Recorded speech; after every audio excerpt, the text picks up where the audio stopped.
Assalamualaikum warahmatullahi wabarakatuh. Perkenalkan, saya Sasa Mukarama Mukti dengan nomor BP 0080 dari kelas akuntansi 2 akan melengkapi tugas pengantar manajemen, yaitu mempresentasikan materi yang berjudul perencanaan.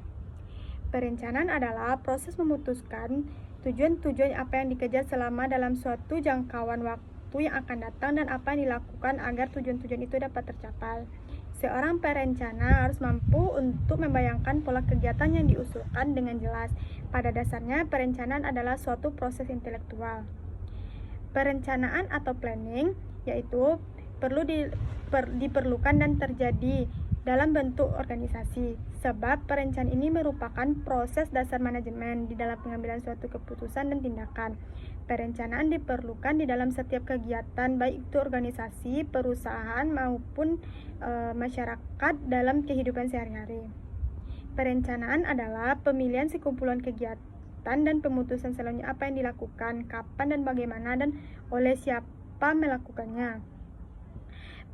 Unsur-unsur perencanaan yang harus dapat dijawab yaitu 6 pertanyaan. Yang pertama, what, apa, who, siapa, when, kapan, where, di mana, why, mengapa, dan who, bagaimana. Sifat-sifat perencanaan yang baik yaitu 1. Mudah dipahami sehingga penafsiran yang berbeda dapat ditiadakan. Yang kedua, fleksibel, suatu rencana yang dapat menyesuaikan dengan keadaan yang sebenarnya. Stabilitas, yaitu rencana yang harus dijaga sehingga tidak perlu setiap kali mengalami perubahan. Yang keempat, jangka waktu dan faktor-faktor produksi seimbang dengan kebutuhan. Yang kelima, meliputi seluruh tindakan yang dibutuhkan, jadi meliputi fungsi-fungsi yang ada dalam organisasi. 4. Tahapan perencanaan, menetapkan suatu tujuan dan serangkaian tujuan. Tanpa merumuskan tujuan yang jelas, organisasi akan menggunakan sumber-sumber daya secara tidak efektif.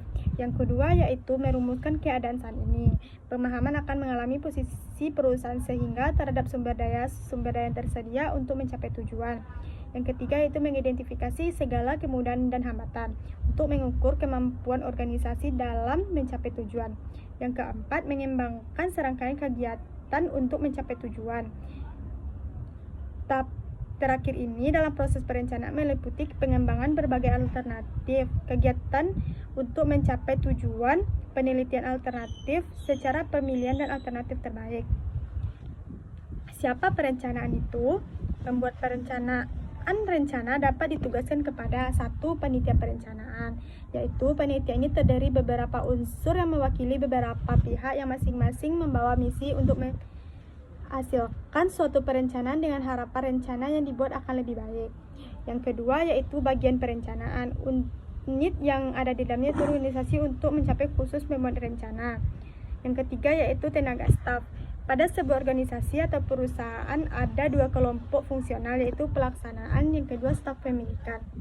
Jenis-jenis perencanaan yaitu 1. Rencana global atau global plan, berisi tentang penentuan tujuan suatu organisasi secara menyeluruh. Apa yang terjadi menjadi tujuan jangka panjang organisasi. Tujuan global ini dapat dipandang sebagai misi suatu organisasi.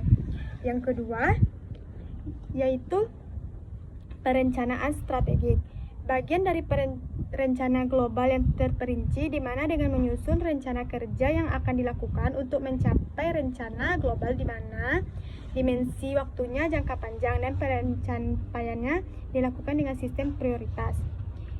3. Alasan menggunakan perencanaan strategik, yaitu memberikan kerangka bagi dasar perencanaan lain yang akan dilakukan. Yang kedua, menggunakan pemanfaatan bentuk-bentuk perencanaan lainnya. Yang ketiga, titik permulaan pemahaman dan penilaian kegiatan manajer dan operasional. Langkah-langkah proses perencanaan strategik. 1. Menentukan misi dan tujuan organisasi, mencakup tentang misi yang didambakan, falsafah yang digunakan untuk mencapai misi, serta tujuan keseluruhan yang dicapai oleh organisasi. Yang kedua itu mengembangkan profil perusahaan tentang kondisi dan kemampuan perusahaan. Yang ketiga, analisis eksternal. Yang keempat, analisis internal. Yang kelima, identifikasi kesempatan dan ancaman strategik. Yang keenam, pembuatan keputusan strategi yang mencapai perencanaan, penilaian, pemilihan alternatif yang akan digunakan. Yang ketujuh, pengembangan strategis perusahaan yang dikembangkan dalam berbagai sasaran. Yang kedelapan, implementasi strategik yang menyangkut kegiatan manajemen untuk mengoperasikan strategi. Yang kesembilan, peninjauan kembali, evaluasi, serta menilai semua kegiatan yang dilakukan dengan tujuan yang sama. Jenis-jenis perencanaan. Jenis-jenis perencanaan yaitu satu, tujuan, yang kedua, kebijakan. Pentingnya kebijakan yaitu merupakan bagian dan membawa arah fungsi perencanaan. Yang kedua itu memberikan arti terhadap tujuan. Yang ketiga menempatkan tujuan perusahaan secara benar. Alat pendelegasi wewenang dan alat untuk mendapatkan wewenang. Yang ketiga yaitu prosedur. Adalah suatu rangkaian tugas yang mewujudkan urutan waktu dan rangkaian itu harus dilakukan. Yang keempat yaitu rule atau aturan. Adalah suatu perencanaan tentang peraturan perusahaan telah ditetapkan. Yang kelima yaitu program. Adalah rencana yang pada dasarnya telah menggambarkan rencana yang konkret karena suatu terancam sasaran kebijakan, prosedur, waktu maupun anggaran. Yang keenam yaitu budget. Adalah suatu rencana yang menggambarkan penilaian dan penelitian yang dilakukan oleh suatu perusahaan dalam bidang tertentu. Yang ketujuh yaitu metode. Metode yaitu merupakan hasil penentuan cara pelaksanaan suatu tugas dengan suatu pertimbangan yang memandang menyangkut tujuan, fasilitas-fasilitas dan jumlah penggunaan waktu, uang, dan usaha. 8 yaitu strategi. Adalah perencanaan cara yang dilakukan agar kemungkinan memperoleh hasil optimal, efektif, dan jumlah jangka waktu yang relatif singkat serta tepat menuju pencapaian tujuan yang telah ditetapkan. Keuntungan perencanaan. Yang pertama, dengan perencanaan tujuan menjadi jelas, objektif, dan rasional. Yang kedua itu perencanaan menyebabkan semua aktivitas terarah, teratur, dan ekonomis. Yang ketiga yaitu